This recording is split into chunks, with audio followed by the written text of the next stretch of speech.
Hello students, कैसे हैं आप लोग? बहुत बढ़िया, वेरी गुड। तो आज जो बेसिकली जो मेरी वीडियो है क्लास 9th के लिए है। क्लास 9th में जो चैप्टर देखते हैं आप, force and laws of motion, तो वो हम स्टार्ट कर रहे हैं। Force and laws of motion, पहला चैप्टर आपने मोशन पढ़ा। सेकेंड चैप्टर आपका फिजिक्स में आता है force and laws of motion, तो उसको आज हम डिस्कस करने वाले हैं आपके साथ में। फोर्स क्या होती है, न्यूटन की लॉज क्या होती हैं, ठीक। तो काफी सारी चीजें, बहुत इंटरेस्टिंग चीजें हम यहाँ पर डिस्कस करने वाले हैं। तो स्टार्ट करते हैं फिजिक्स का सेकंड चैप्टर, जिसका नाम है force and laws of motion, ठीक। तो पहला ही टॉपिक यहाँ पे हम इस चैप्टर के नाम से उठाते हैं, जिसका नाम है फोर्स। तो अगर आपसे पूछा जाए what is mean by force, what is mean by force, तो आप क्या कहेंगे? फोर्स से आप क्या समझेंगे? डेली प्रैक्टिकल लाइफ में आप कुछ ना किसी डिफरेंट वेज में क्या लगाते हैं? फोर्स लगाते हैं, किसी चीज को एक जगह से दूसरी जगह पे रखने के लिए, ठीक। अपनी बाइक को चलाने के लिए, एक्टिवा को चलाने के लिए, किसी भी व्हीकल को चलाने के लिए, किसी भी चीज को एक जगह से दूसरी जगह पर रखने के लिए, या फिर मोशन से रेस्ट पे आने के लिए आप किसी ना किसी डिफरेंट वेज में क्या अप्लाई करते हैं? फोर्स अप्लाई करते हैं। आप शॉप पे गए, गेट को ओपन किया, क्या अप्लाई किया? फोर्स अप्लाई किया आपने, ठीक। तो वही सारी चीजें यहां पे हम डिस्कस करने वाले हैं। तो सबसे पहले हम बात करेंगे फोर्स। तो अगर मैं आपसे बात करूं फोर्स क्या क्या कर सकता है, फॉर एग्जाम्पल अभी आपने एक ऑब्जेक्ट ले लिया, कुछ भी ऑब्जेक्ट ले लिया, ठीक है। सपोज करिए बुक ले लिया आपने, ठीक। क्या ले ली बेटा आपने? ये बुक ले ली। और आपके फ्रेंड ने आपसे बुक मांगी कि प्लीज मेरे को थोड़ी देर के लिए अपनी बुक दे दे। तो क्या करेंगे आप? बुक को उठाएंगे, बुक को उठा के अपने फ्रेंड को देंगे। तो इसका मतलब आपने इस बुक पे क्या अप्लाई करी? सर आपने बुक पर फोर्स अप्लाई करी। समझ में आ रही बात? इसका मतलब फोर्स क्या क्या कर सकता है। पहले मैं आपको वो फैक्टर्स बताऊंगा कि फोर्स की हेल्प से आप क्या क्या चीजें कर सकते हैं। फॉर एग्जाम्पल मैंने लिया अभी कि आप ऑब्जेक्ट की पोजीशन, जो पहले बुक रेस्ट पे रखी हुई थी, आपने जब इस पे फोर्स लगाई तो बुक किस में आ गई? मोशन में आ गई, ठीक। अब मैं आपको कुछ और बेसिक चीजें बताना चाहूंगा कि फोर्स से आप क्या क्या कर सकते हैं। फॉर एग्जाम्पल अभी मैंने एक एग्जाम्पल लिया, अभी यहां पर कोई ऑब्जेक्ट है, वो किस पर है? रेस्ट पर है। What is the state of an object? तो आप बोलेंगे सर ऑब्जेक्ट किस पर है? रेस्ट पर है। जब आप इस ऑब्जेक्ट पर जो कि रेस्ट पर है, अगर आप इस पर क्या अप्लाई करें? फोर्स अप्लाई करें, तो क्या होगा?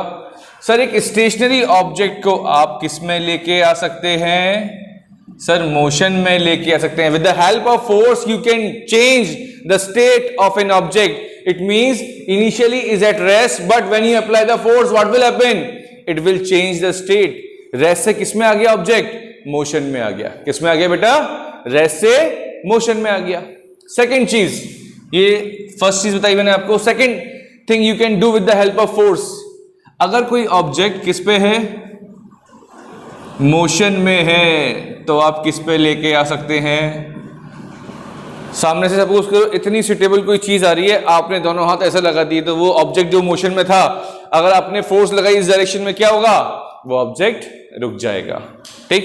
तो आप फोर्स की हेल्प से जो ऑब्जेक्ट मोशन में है उसको आप रेस्ट पे लेके आ सकते हैं, उसको स्टेशनरी कंडीशन में लेके आ सकते हैं with the help of force.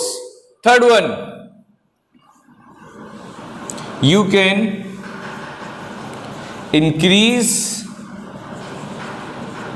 or decrease the speed of an object. You can increase or decrease the speed of an object. When you accelerate the vehicle, what will happen? The speed of an object increases. तो जब आप acceleration को increase कर रहे हैं तो what will happen? आप देखते हैं आपकी व्हीकल की स्पीड 20 to 30, 30 to 40, तो क्या अप्लाई किया आपने? एक्सेलरेशन बढ़ाया। इट मींस इंजन पे जो काम करवा रहे हैं उसकी फोर्स इंक्रीज कर दी आपने। इसकी वजह से क्या हुआ? इसकी वजह से क्या देखने को मिला आपको? आपको व्हीकल की स्पीड बढ़ जाती है। So when you increase the force, अगर प्रैक्टिकल वे में बोले आप, ये मैंने एग्जांपल लिया, लेकिन जो आपके टॉयज होते हैं, आप तेज ज्यादा फोर्स लगाते हैं तो क्या होता है? वो ज्यादा दूर तक जाता है। कम फोर्स लगाते हैं तो वो कम दूर तक जाता है। इसका मतलब क्या होता है कि जितनी ज्यादा फोर्स इंक्रीज करेंगे उस ऑब्जेक्ट की स्पीड भी इंक्रीज हो जाती है, ठीक। आप चाहें तो स्पीड को डिक्रीज भी कर सकते हैं और स्पीड को इंक्रीज भी कर सकते हैं, again with the help of force. And the next one is, आप क्या कर सकते हैं फोर्स की हेल्प से? You can change the shape and size of an object. Fourth important thing, you can try to change the shape and size of an object. तो आप force की हेल्प से बेटा मेन फोर ये काम कर सकते हैं। एक चीज और इंक्लूड कर देता हूं, आप direction of an object is also change. Direction of an object is also change. इसका मतलब क्या हो गया? अच्छा मेरे को फटाफट बताइए क्या कर सकते हैं हम फोर्स से। पहली चीज क्या लिखी, देखो कोई ऑब्जेक्ट अगर रेस्ट पर है तो किस पे लेके आ सकते हैं आप? मोशन में लेके आ सकते हैं। कोई ऑब्जेक्ट अगर मोशन में है तो किस पे लेके आ सकते हैं आप? रेस्ट पे लेके आ सकते हैं। ठीक, आप फोर्स की हेल्प से ऑब्जेक्ट की स्पीड को ठीक, फर्स्ट चैप्टर में पढ़ा है हमने स्पीड, डिस्टेंस अपॉन टाइम, इसको भी चेंज कर सकते हैं, इसको वेरी कर सकते हैं। ठीक, आइदर यू कैन इंक्रीज और decrease the speed of an object again with the help of force. And the next one is, you can change, if you compress the ball, plastic ball or rubber ball, what will happen? Its volume decreases, its shape changes. ठीक, तो you can change the shape and size of an object also. ठीक, आप उसकी shape को change कर सकते हैं, उसके size को change कर सकते हैं। रबर बैंड को खींचा आपने, क्या हुआ? साइज क्या हो गई? इंक्रीज हो गई। तो you can change the shape and size of an object. Again, you can also change the direction of an object. अगर आप फोर्स अप्लाई करें एक पर्टिकुलर डायरेक्शन में, ऑब्जेक्ट स्ट्रेट आ रहा है, आपने फोर्स इस डायरेक्शन में लगा दी तो ऑब्जेक्ट की डायरेक्शन क्या हो जाएगी? चेंज हो जाएगी। तो you can change the direction of an object, clear, with the help of force. So these are the main important thing you can do with this help of force. Sorry, able to understand? तो आप force की help से क्या कर सकते हैं ये मैंने डिस्कस किया, बट एग्जाम में आता है डिफाइन फोर्स। तो आप फोर्स को कैसे डिफाइन कर सकते हैं? How can you define force? अगर मैं आपसे पूछता हूं तो फोर्स की डेफिनेशन आती है डिफाइन फोर्स, तो क्या लिख के आएंगे आप? ये लिख के आएंगे force can change the speed, है ना, force can change the speed, increase और decrease, change the shape and size. देखिए क्या लिख के आएंगे आप फोर्स की डेफिनेशन। तो force is an external effort, force is an external, तो क्या लिखेंगे आप? Force is external effort in the form of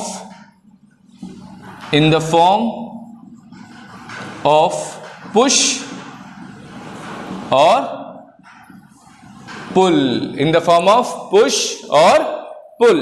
ठीक, with the help of force, when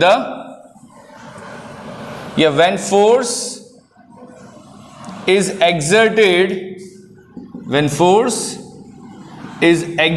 जब आप फोर्स अप्लाई करते हैं, सो यू कैन चेंज और try to change. Why we word use try? Why we use word try? Because क्या आप force की help से, अगर मैं बोलता हूं कि यहां पे एक सपोज करो वॉल है और मैं चाहता हूं उसकी पोजीशन को चेंज करना, ये रेस्ट पर है वॉल, मैं चाहता हूं वॉल मोशन में आ जाए, can we do this? No, ऐसा पॉसिबल नहीं है। इसलिए हम एक वर्ड यूज करते हैं, यू कैन चेंज। अगर वॉल की जगह अगर कोई टेबल है, चेयर, तो आप उसकी पोजीशन को चेंज कर सकते हैं। बट अगर मैं वॉल की बात करूं तो क्या आप उसकी पोजीशन को चेंज कर सकते हैं, उसकी शेप को चेंज कर सकते हैं आप? ठीक, मैं अभी जेसीबी मशीन की बात नहीं कर रहा, बुलडोजर की बात नहीं कर रहा, यस वो चेंज कर सकती है, बट अभी मैं सिंपली अपनी जो हम नॉर्मल फोर्स यूज करते हैं उससे आप चेंज कर सकते हैं? नहीं कर सकते। इसका मतलब यू कैन चेंज, इंपॉर्टेंट चीज समझना इस चीज को, यू कैन चेंज और tries to change the state of rest और स्टेट ऑफ मोशन और स्टेट ऑफ डायरेक्शन और and change the shape and size. यहां पे चेंज वर्ड हटा सकते हैं, हमने स्टार्टिंग में लिख दिया है एंड शेप एंड साइज। तो this is the exact definition of force. अगर एग्जाम में आती तो आप ये डेफिनेशन लिखिए आइए। What is force? फोर्स एक एक्सटर्नल एफर्ट है। किस फॉर्म में? एक्सटर्नल एफर्ट है। किस फॉर्म में? पुश और पुल। या तो आप पुश करते हैं किसी ऑब्जेक्ट को या फिर पुल करते हैं किसी ऑब्जेक्ट को, ठीक। इन द फॉर्म ऑफ पुश और पुल। व्हेन फोर्स इज एक्सर्टेड, जब आप फोर्स एक्सर्ट करते हैं किसी भी ऑब्जेक्ट पे, तो आप उससे क्या क्या कर सकते हैं बताया था मैंने आपको। यू कैन चेंज और tries to change. First of all you have to remember this point. You can change और tries to change the state of rest. अगर कोई ऑब्जेक्ट रेस्ट पर है तो उसको आप मोशन में लेके आ सकते हैं, ठीक। Change the state of an object of state of rest. Object लिख सकते हैं आप यहां पर, आप object of state of rest, ठीक। Tries to change the object of state of rest. अगर कोई भी ऑब्जेक्ट है तो उसकी स्टेट ऑफ रेस्ट से आप उसको मोशन में लेके आ सकते हैं। What is in my state? कि वो किस पोजीशन पर है, किस कंडीशन में है, उसको हम बोलते हैं स्टेट, ठीक। स्टेट ऑफ रेस्ट मतलब आप रेस्ट से उसको मोशन में लेके आ सकते हैं। यू कैन चेंज और try to change the state of motion. इसका मतलब मोशन से रेस्ट में लेके आ सकते हैं आप। Second is state of direction. उसकी डायरेक्शन को भी चेंज कर सकते हैं आप। And the last one is and shape and size of an object. बोलिए बात समझ में आ रही है? तो इतनी सारी चीजें आप किसकी हेल्प से कर सकते हैं? फोर्स की हेल्प से कर सकते हैं। Simply you have to remember the point. Force is an external effort in the form of push और pull. Clear? And these are the important things you can do with the help of force. So I think, I hope you are able to understand the meaning of force. अब हम यहां पर discuss करने वाले हैं force की unit, ठीक। अभी मैं फोर्स की सिर्फ ऐसा यूनिट डिस्कस करूंगा। उसके बाद जब हम आगे के टॉपिक डिस्कस करेंगे उसमें मैं आपको फोर्स की यूनिट्स काफी डिस्क्राइब करके, ठीक, डिटेल में डिस्कस करेंगे बेसिकली हम, ठीक। अभी आपको सिर्फ फोर्स की जो ऐसा यूनिट होती है, अगर आपसे पूछा जाए फोर्स की ऐसा यूनिट, ऐसा ही मतलब बता देता हूं बेटा। कुछ बच्चों को नहीं मालूम होता है कि एसआई मतलब क्या होता है। SI stands for system internationally. System internationally इसका मतलब अगर आप यूएसए जाएंगे, यूके जाएंगे, यूरोप जाएंगे, है ना, बारा जाएंगे, अंता जाएंगे, कोटा जाएंगे, कहीं भी जाइए, ऑल ओवर द वर्ल्ड कहीं भी जाइए, अगर आप वर्ड यूज करते हैं what is the SI unit of force, तो इन द होल वर्ल्ड आपको ऐसा यूनिट क्या बताई जाएगी? आपको इसकी ऐसा यूनिट बताई जाएगी Newton. So what is the unit of force? Force की ऐसा यूनिट क्या होती है? न्यूटन होती है। You should remember this point, ठीक। सो फोर्स की जो ऐसा यूनिट न्यूटन होती है। साथ में आपको एक चीज और बताएंगे, फोर्स कैसी क्वांटिटी होती है? इज इट स्केलर और वेक्टर? बताइए जरा, फोर्स कैसी क्वांटिटी होती है? इज इट स्केलर और vector? So are you able to the difference between scalar and vector quantity? Scalar quantity are those quantity which have only magnitude, and vector quantity are those quantity which have which have magnitude as well as direction. जिनके पास magnitude के साथ साथ क्या होती है? Direction भी होती है। ऐसी क्वांटिटी को क्या बोलते हैं हम? Vector quantity. And force is a vector quantity. Force कैसी क्वांटिटी होती है बेटा? हमारी वेक्टर क्वांटिटी होती है। ये भी चीज आपको याद रखनी है, ठीक। फोर्स की ऐसा यूनिट क्या होती है? न्यूटन, ठीक। फोर्स कैसी क्वांटिटी है? वेक्टर क्वांटिटी है, ठीक। इसका मतलब फोर्स के पास क्या होगा? मैग्नीट्यूड। बट कुछ बच्चों को तो मैग्नीट्यूड मतलब भी समझ में नहीं आता। सर ये मैग्नीट्यूड क्या होता है? अभी हम एक बार और डिस्कस कर लेंगे मैग्नीट्यूड क्या होता है। तो magnitude plus direction, magnitude plus direction. अब एग्जांपल के लिए मैं बताता हूं आपको। सपोज करो ये बुक है यहां पर, ठीक, और मैंने यहां पर क्या लगाई बेटा? फोर्स लगाई 5 न्यूटन। क्या लगाई बेटा? एक फोर्स लगाई मैंने 5 न्यूटन। 5 क्या है? What is 5? Sir 5 is the numerical value, एक नंबर है। तो ये जो 5 है इट इज मैग्नीट्यूड। क्या है बेटा? ये मैग्नीट्यूड है। और न्यूटन क्या है? इसकी यूनिट तो क्या लिखेंगे? 5 Newton. What is 5 Newton? 5 Newton is a force. इसका मैग्नीट्यूड कितना है? इसका न्यूमेरिकल वैल्यू कितना है? 5। तो this 5 is represent the magnitude. And what about the direction? Sir आप डायरेक्शन किस डायरेक्शन में अप्लाई कर रहे हैं फोर्स? सर देखिए फोर्स इस डायरेक्शन में अप्लाई करें, so this is the direction of force. तो डायरेक्शन भी है और मैग्नीट्यूड भी है, that's why it is called vector quantity. समझ में आ रही है बात?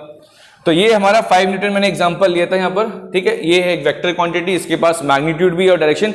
अब मैं आपको एक चीज और बताना चाहूंगा, जो भी वेक्टर क्वांटिटी होती हैं उनको हम एक एरो से रिप्रेजेंट करते हैं। फॉर एग्जाम्पल अगर मैं लिखता हूं यहाँ पे फोर्स, तो आप चाहें तो फोर्स के ऊपर क्या लगा सकते हैं, एक एरो लगा सकते हैं। ये एरो क्या बताएगा कि this force is vector quantity. अगर किसी क्वांटिटी के ऊपर आपने एरो नहीं लगाया हुआ है, इसका मतलब उसको स्केलर ट्रीट कर सकते हैं, बट जनरली हम फोर्स यहाँ पर 9th स्टैंडर्ड में हर केस में एफ के ऊपर वेक्टर नहीं लाएंगे। सिर्फ आपको 9th स्टैंडर्ड में ये समझना है कि फोर्स एक वेक्टर क्वांटिटी है, उसके ऊपर एरो लगा सकते हैं आप। एरो लगाने का मतलब ये कि आप इसको वेक्टर रिप्रेजेंट कर रहे हैं, ठीक। अब ये जो एरो होता है, इस एरो की जो लेंथ होती है, ध्यान से समझना इस चीज को, एरो की जो ये लेंथ आपने ड्रॉ करी है, तो आप लिखेंगे length of this arrow, length of this arrow represent the magnitude। क्या बताएगा बेटा ये? represent the magnitude। अभी एग्जांपल ली मैंने, यहाँ पे 5 न्यूटन लिया था, तो आपको अगर एक फोर्स का वेक्टर रिप्रेजेंट करना है कि कैसे आप एक फोर्स को वेक्टर रिप्रेजेंट कर सकते हैं, तो आपने एक लाइन ड्रॉ करी, इसको क्या बोल दीजिए बेटा? 5 न्यूटन। क्या बोल दीजिए इसको? 5 Newton. So this length of this line, इस एरो का जो आपने यहाँ पे एक लाइन ड्रॉ करी है, जिसकी जो लेंथ है वो लेंथ आपको क्या बताएगी? मैग्नीट्यूड। ध्यान रखने वाली बात, वो लेंथ क्या बताएगी आपको? मैग्नीट्यूड। इट मींस एक नंबर बताएगा। तो ये लेंथ कितनी है? 5 है। दिस लेंथ इज 5, ठीक। अब इस एरो का हेड देखिए, इस एरो का हेड किस डायरेक्शन में जा रहा है? इस डायरेक्शन में। तो the arrow, the head of the arrow, head of the arrow represent the direction of force। बात समझ में आई? arrow represent the direction of force। तो अगर आपको फोर्स को वेक्टरली रिप्रेजेंट करना है, तो आप एक एरो बनाइए। एरो की जो लेंथ है वो आपको मैग्नीट्यूड देगी, एरो का जो हेड है आपको डायरेक्शन देगा, because force is a vector quantity in which it has magnitude as well as direction. इसको हम एरो से रिप्रेजेंट करते हैं। आई होप कि फोर्स की वेक्टर क्वांटिटी को आप कैसे रिप्रेजेंट करते हैं समझ में आ गया होगा आपको, ठीक, with the help of arrow, ठीक। एरो का हेड क्या बताएगा? बताइए फटाफट। डायरेक्शन देगा। एरो जो आपने लाइन ड्रॉ करी, जो उसकी लेंथ है, वो क्या बताएगी आपको? Magnitude. Magnitude means numerical value. अब हम यहां पर एक चीज डिस्कस करेंगे, और बहुत इंपॉर्टेंट चीज डिस्कस करने वाले हैं यहां पर हम, ठीक। उससे पहले एक बेसिक चीज और बता देंगे आपको। ये भी बेसिक चीज है, इसके बाद डिस्कस करेंगे हम। अभी सपोज करिए ये एक टेबल है, और इस टेबल पे यहां पर क्या रखी हुई है बेटा? एक बुक रखी हुई है, ठीक।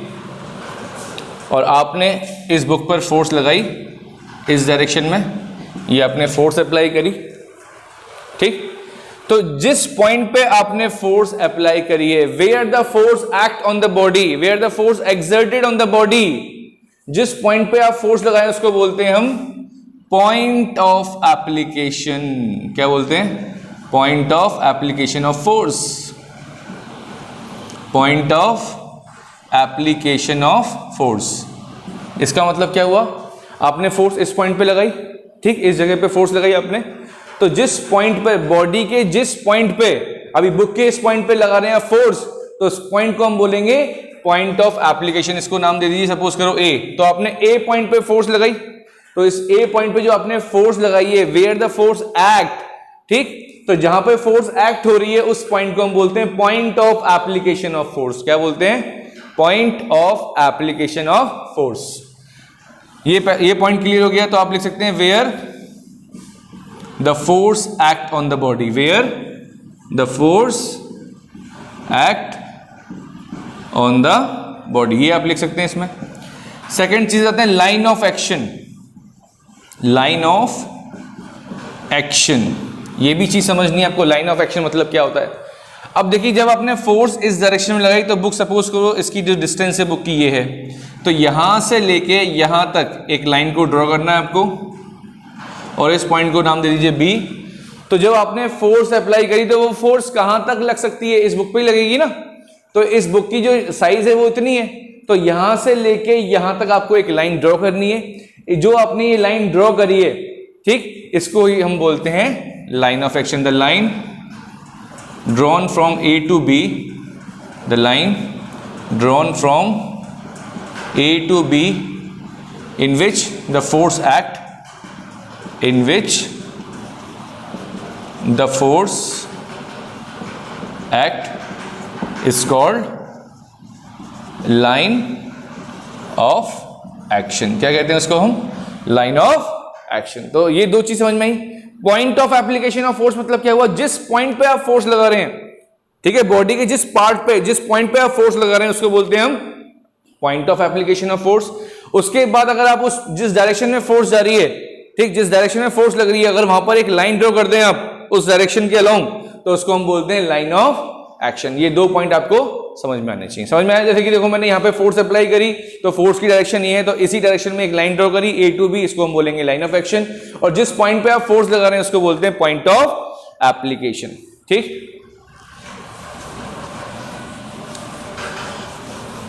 अब आपको समझाते हैं टाइप्स ऑफ फोर्स। ये भी इंपॉर्टेंट चीज है, एक एक मार्क्स के क्वेश्चन बन जाते हैं इस पे बेस। तो हम डिस्कस करेंगे types of force.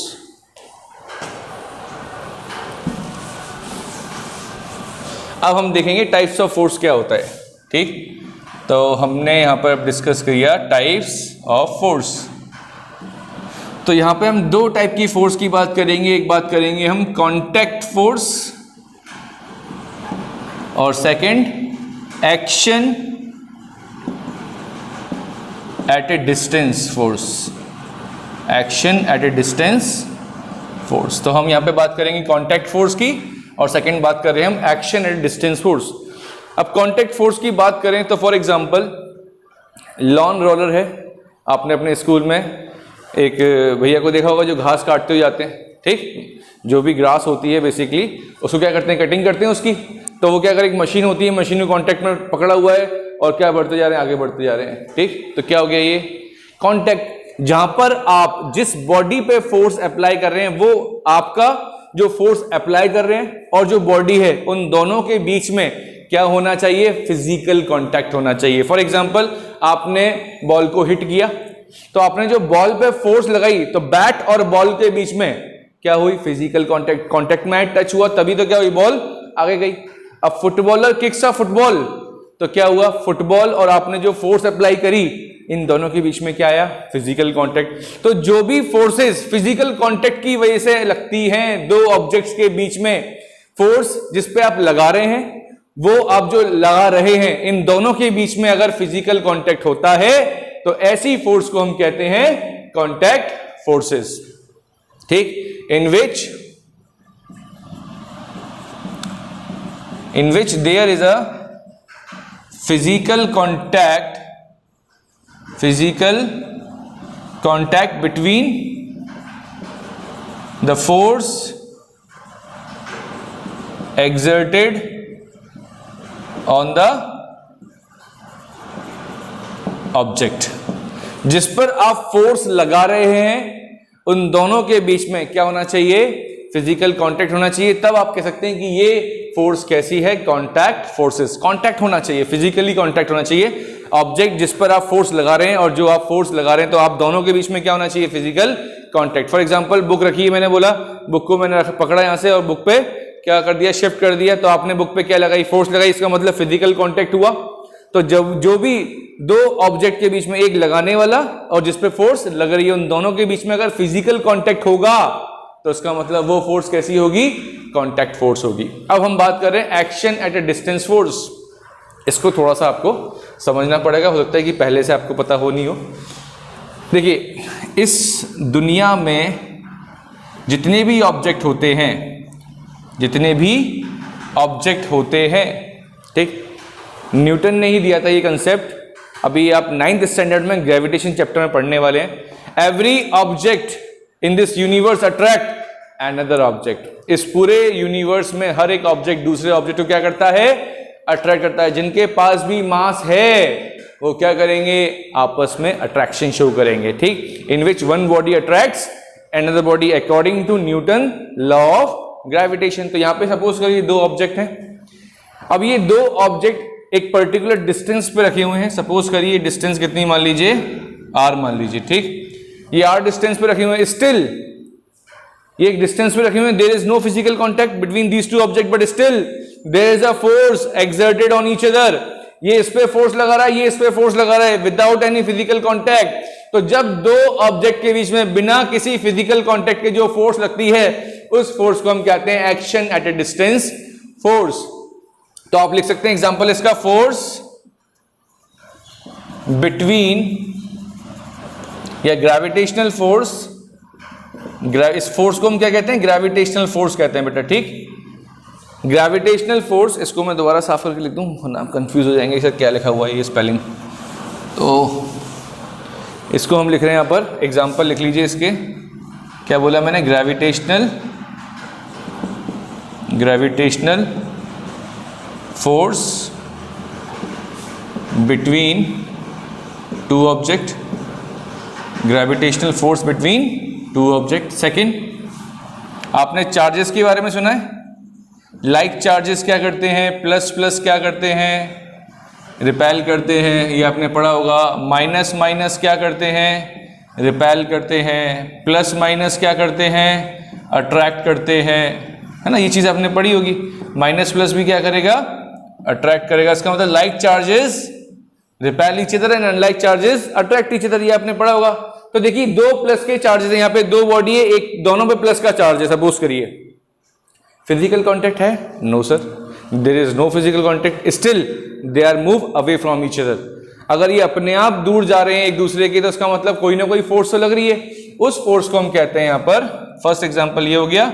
Second example हो गया आपका इलेक्ट्रोस्टैटिक फोर्स। क्या कहते हैं बेटा उसको हम, इलेक्ट्रोस्टैटिक फोर्स, ठीक। दो चार्जेस के बीच में लगने वाली फोर्स का नाम क्या होता है, इलेक्ट्रोस्टैटिक फोर्स। दो ऑब्जेक्ट्स के बीच में लगने वाली फोर्स का नाम होता है ग्रेविटेशनल फोर्स, ठीक। एक और एग्जांपल देते हैं आपको, magnetic force.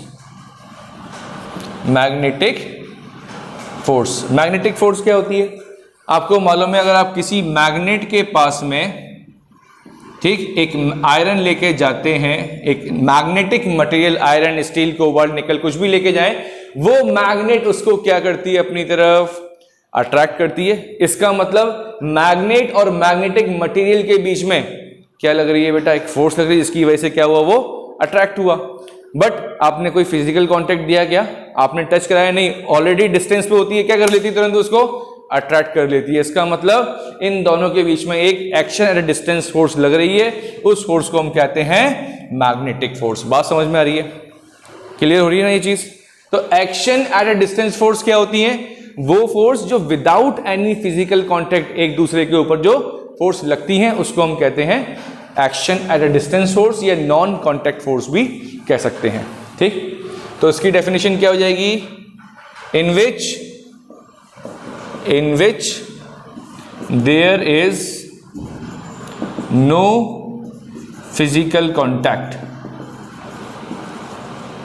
No physical contact between the two object, between the two object. कौन से बेटा, एक ऑब्जेक्ट जो फोर्स लगा रहा है, दूसरा ऑब्जेक्ट जिस पे फोर्स लग रही है, ठीक।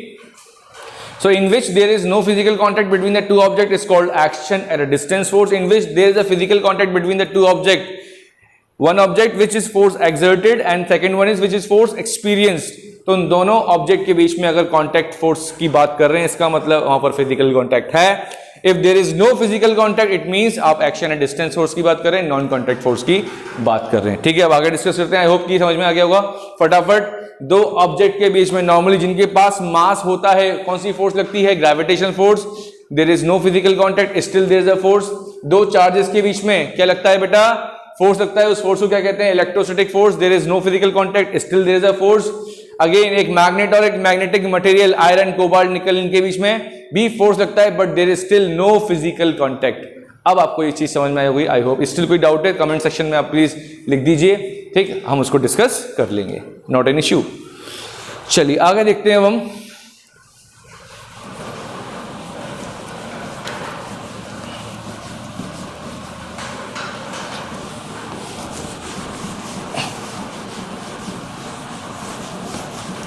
यहां पर हम डिस्कस करेंगे रिजल्टेंट फोर्स की। ये भी आपको समझना होगा रिजल्टेंट फोर्स क्या होता है, ये काम आएगा आपके, ठीक। और ये चैप्टर जितना स्ट्रांग आप कर लेंगे, मैं फिर कह रहा हूं आपसे, ये चैप्टर जितना स्ट्रांग 9th में आप कर लेंगे, ये 11th में उतना काम आएगा अगर आप 11th में फिजिक्स लेते हैं तो, ठीक।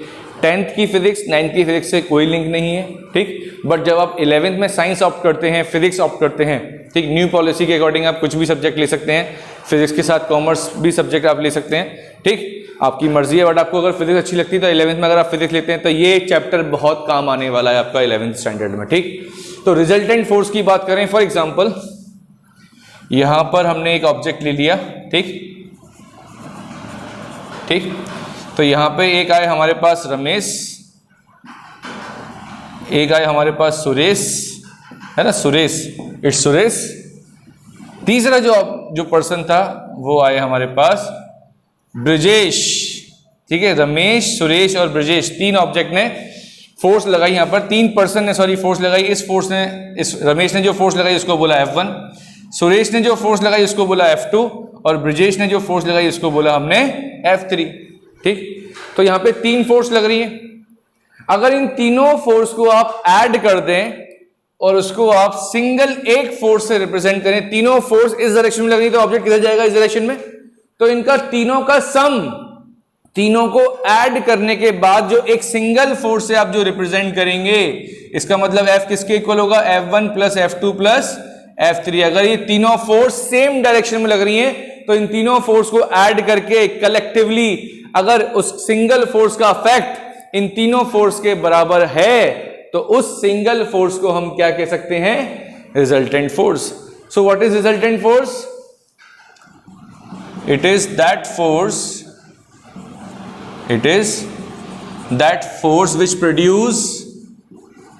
which produce the same effect as is done by all forces collectively।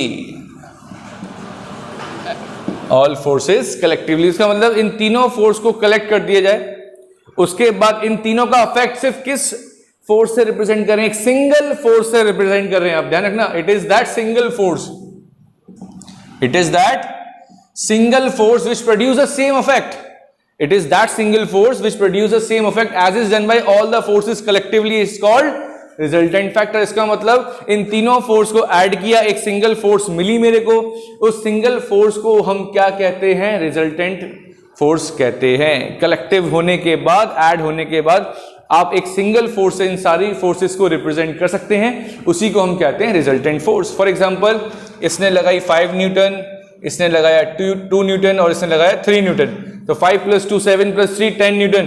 तो ये इंडिविजुअली जो फोर्स लगा रहे हैं इन सबका सम किया, वो कितना आया, 10 न्यूटन। तो एक फोर्स को ही आप रिप्रेजेंट कर सकते हैं किससे, 10 न्यूटन से। इन तीनों का कलेक्टिव कितना आया, 10 न्यूटन। उसको आप सिंगल एक फोर्स से रिप्रेजेंट करिए और वो कितना होना चाहिए, 10 न्यूटन। तो इस सिंगल फोर्स को क्या कहेंगे आप, रिजल्टेंट फोर्स कहेंगे। सिंपल तीनों को ऐड करके जो आंसर आ रहा है उसको हम क्या कहेंगे, रिजल्टेंट फोर्स। बात समझ में आ रही है, ठीक है। अब यहां पे हम बात करेंगे बैलेंस्ड एंड अनबैलेंस्ड फोर्स की।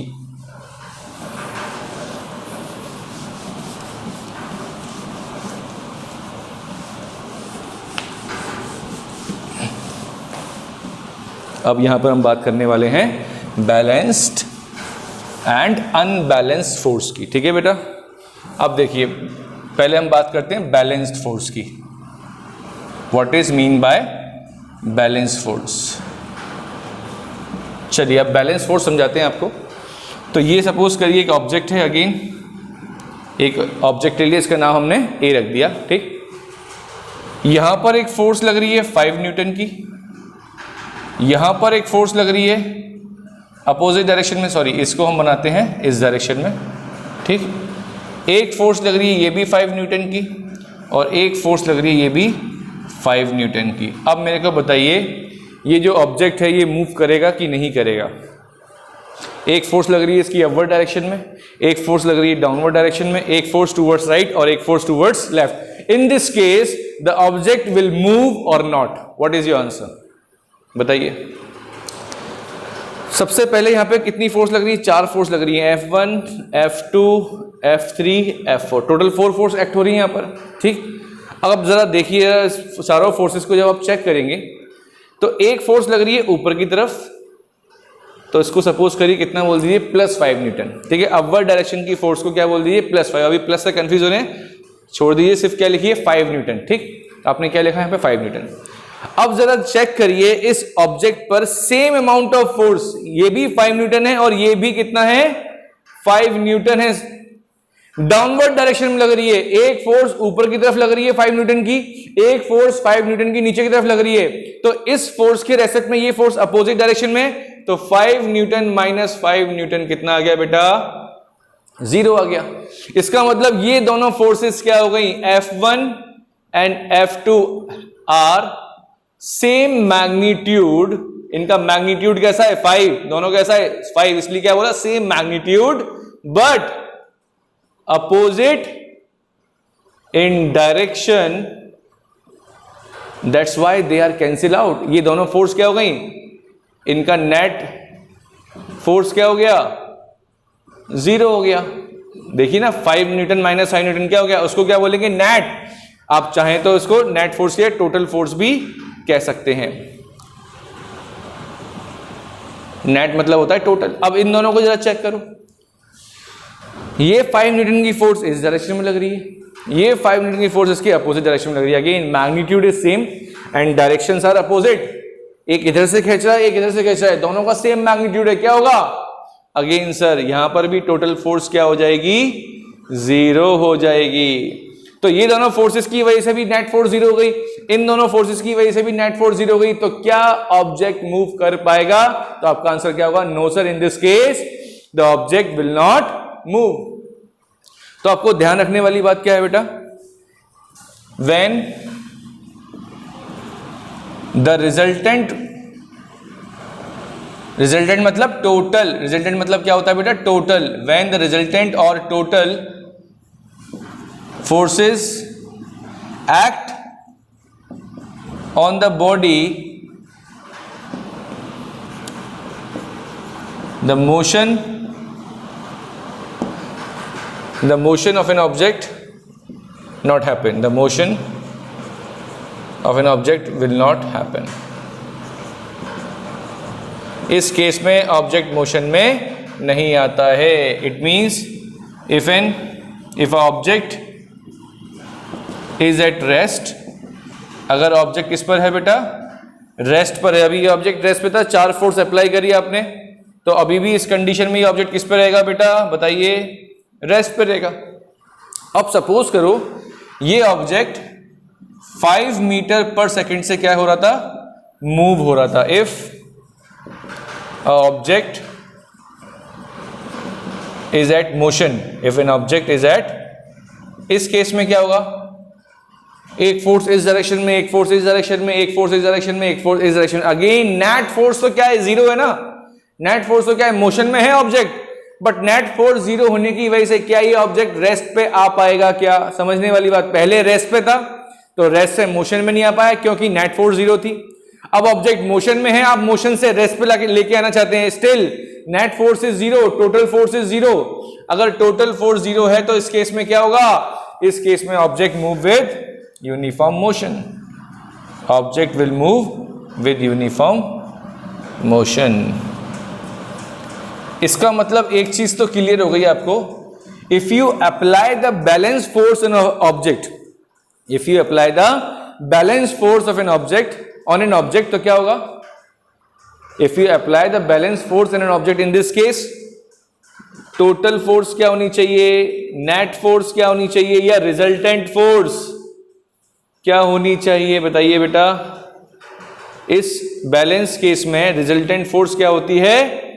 0 होती है। तो आप उस ऑब्जेक्ट की स्टेट को, स्टेट मतलब वो रेस्ट पर है या मोशन में है या एक पर्टिकुलर डायरेक्शन में है, तो आप उसकी स्टेट को चेंज नहीं कर सकते। So this is called balance force.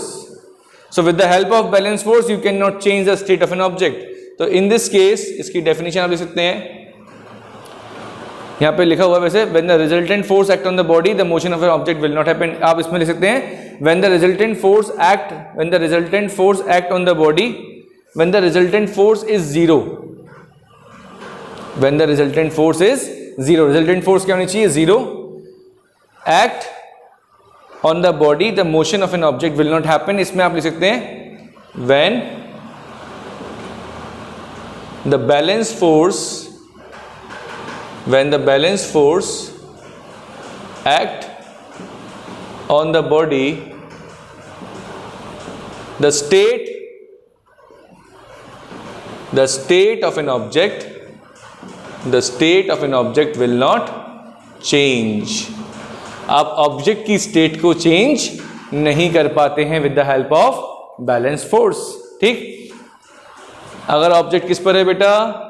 Rest पर है तो किस पर रहेगा?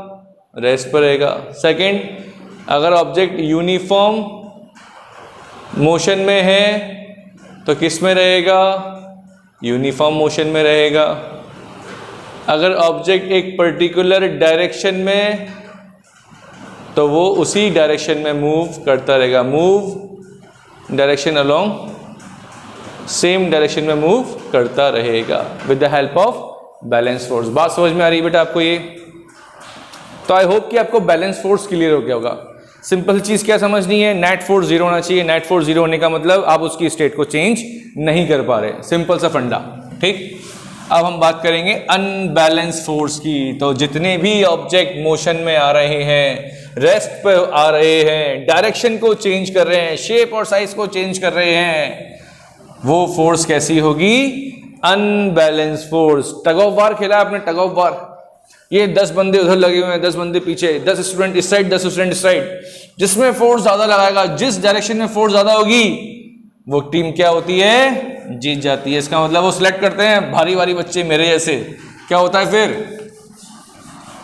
जो ज्यादा फोर्स लगाएगा वो टीम टग ऑफ वार में क्या होती है? जीत जाती है। समझ में आ रही है बात? चलिए देखते हैं। ओके, अब हम बात करेंगे अनबैलेंस फोर्स की। हम बात करें unbalance force. What is mean by unbalance force? तो अनबैलेंस फोर्स क्या होगी? when the resultant force is not 0, when the resultant force मतलब जितनी भी फोर्स अप्लाई कर रहे हैं उनका सम 0 नहीं होना चाहिए। अगर 0 आ रहा है तो मोशन को आप चेंज नहीं कर सकते, स्टेट को चेंज नहीं कर सकते। when the resultant force is not 0, ठीक, then the force is called unbalance force. जब रिजल्टेंट फोर्स 0 नहीं होती है, then the force is set to be unbalance force. अब मैं आपको एग्जांपल देता हूं। सपोज करो टग ऑफ वार का एग्जांपल लिया मैंने, यहां पर एक टग ऑफ वार का। ये एक जो रस्सी होती है उस पर एक यहाँ पर एक मार्क लगा दिया जाता है। ठीक, एक पॉइंट होता है। अगर आप टीम आपकी उस पॉइंट से इधर आ गई तो क्या होगा? आप जीत जाएंगे। अगर आप उधर चले गए तो क्या होगा? वो टीम जीत जाएगी। ठीक, तो सपोज करो यहाँ पर बहुत सारे बच्चे यहाँ पर फोर्स लगा रहे हैं और वो सबकी फोर्स मिला के कितनी है? F1। इस साइड भी काफ़ी सारे बच्चे हैं, वो भी फोर्स लगा रहे हैं, सपोज करिए F2। अब मैं बोलता हूं आपसे F1 अगर ग्रेटर हो जाए F2 से, ये सारी फोर्स मिलकर कितनी है? F1। ये सारी फोर्स मिलकर कितनी है? F2। अगर F1 हो जाए ग्रेटर किससे? F2 से, तो बताओ कौन सी टीम जीतेगी? ये टीम A है और ये टीम B है। बताइए कौन सी टीम जीतेगी? तो आप बोलेंगे सर ये वाली फोर्स ज्यादा है। तो यहाँ पे ये इस साइड फोर्स क्या लग रही है? ज्यादा लग रही है। इस साइड अगर फोर्स ज्यादा लगेगी तो क्या होगा? ये सारे के सारे स्टूडेंट्स इस साइड आ जाएंगे, तो कौन सी टीम जीत जाएगी? ए टीम जीत जाएगी। अगर मैं बोलता हूं आपसे F2 is greater than F1 है, इस केस में क्या होगा सर? अगर F2 ग्रेटर देन F1 होगा तो ये टीम क्या होगी? सारे के सारे स्टूडेंट्स जो भी है इस डायरेक्शन में चले जाएंगे, तो कौन सी टीम जीत जाएगी? आपकी F2 जो फोर्स ज्यादा है उस वाली टीम जीत जाएगी। तो यहां पर इस कंडीशन में कौन सी टीम जीतेगी? ए, और इस कंडीशन में कौन सी टीम जीतेगी? बी। तो आई होप कि अनबैलेंस फोर्स समझ में आया कि जब दोनों फोर्सेस का सम इक्वल एंड अपोजिट नहीं होता है तब हम उस फोर्स को क्या कहते हैं? Unbalance force. ठीक, पहले वाले केस में क्या देख रहे थे हम? दोनों फोर्सेस का, जितनी भी फोर्सेस लग रही थी उनका मैग्नीट्यूड एंड डायरेक्शन इस तरीके से था कि उनका नेट क्या आ रहा था, उनका टोटल क्या आ रहा था? 0। बट इस केस में टोटल नहीं आएगा। F1 बड़ा है F2 से, तो F1 में से F2 अगर माइनस करेंगे, देखिए यहां पर फोर्स लग रही है इस डायरेक्शन में और यहां पर ये फोर्स लगा रहे हैं इस डायरेक्शन में। ठीक, F1 बड़ा है तो F1 में से F2 माइनस करेंगे तो क्या वो 0 हो सकता है?